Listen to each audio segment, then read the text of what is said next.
Sir, कल पर विधानसभा सत्र चल रहा है। 3 ही दिन का एक छोटा सा सत्र रखा गया है। क्या मुद्दे सारे उठ पाएंगे और क्या मुद्दे उठाएंगे? नहीं, देखिए, भारतीय जनता पार्टी जो है भागना चाहती है अपनी नाकामियों से। भारतीय जनता पार्टी जवाब नहीं देना चाहती उन नाकामियों का जो उन्होंने वादे किए थे कि हम नौजवानों को रोजगार देंगे। और इस 9-9.5 साल के अंदर उत्तर प्रदेश के अंदर बेरोजगारी में उत्तर प्रदेश नंबर 1 हो गया। स्वास्थ्य सुविधाएं जो आज अस्पतालों के अंदर आप डॉक्टर हैं तो वहाँ टेक्नीशियन है तो एक्सरे मशीन नहीं है, MRI नहीं, जांच नहीं, तो इन सारी चीज़ों से भागना चाहती है। इसीलिए सदन का समय 3 दिन रखा है, जबकि उत्तर प्रदेश इतना बड़ा है कि अगर 20 दिन भी समय रखेंगे, और नियमावली में भी है कि मिनिमम 90 दिन सदन चलना चाहिए, लेकिन भारतीय जनता पार्टी बचना चाहती है, इसीलिए सदन का समय सीमित किया है। सर, देश का सबसे बड़ा मुद्दा इस समय नकल है, लेकिन वही योगी जी कहते हैं कि हमने 9 साल में नकल विहीन परीक्षाएं कराई हैं।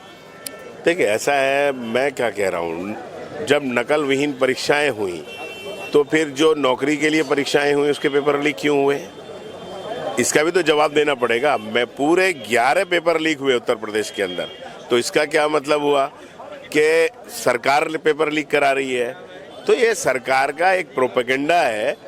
और आज भी उत्तर प्रदेश के अंदर जब पेपर लीक हो रहे हैं, नीट जैसी परीक्षा के पेपर लीक हो रहे हैं, ऑल इंडिया परीक्षाओं के पेपर लीक हो रहे हैं, नौकरी की परीक्षाओं के पेपर लीक हो रहे हैं, तो आप समझ लीजिए फिर नकल विहीन कैसे हो सकता है।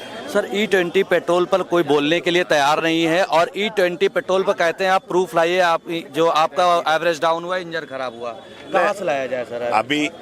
अभी जो है, अभी क्योंकि पूरी तरह से ये स्कीम्स लागू नहीं हुई, जब लागू होगी तो उसके बाद उसके रिजल्ट आएंगे, उसके बाद ही कोई अपनी प्रतिक्रिया दे सकता है। धन्यवाद। इस तरह से हमारे साथ कमाल अख्तर जी अभी कर रहा हूँ।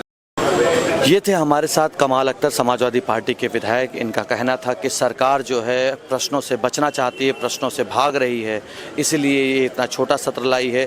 अन्यथा उत्तर प्रदेश में तो 20 दिन का भी सत्र छोटा हो जाए, क्योंकि प्रदेश इतना बड़ा है। धन्यवाद। राहुल मिश्रा, कैमरामैन ऋषभ के साथ, लखनऊ से।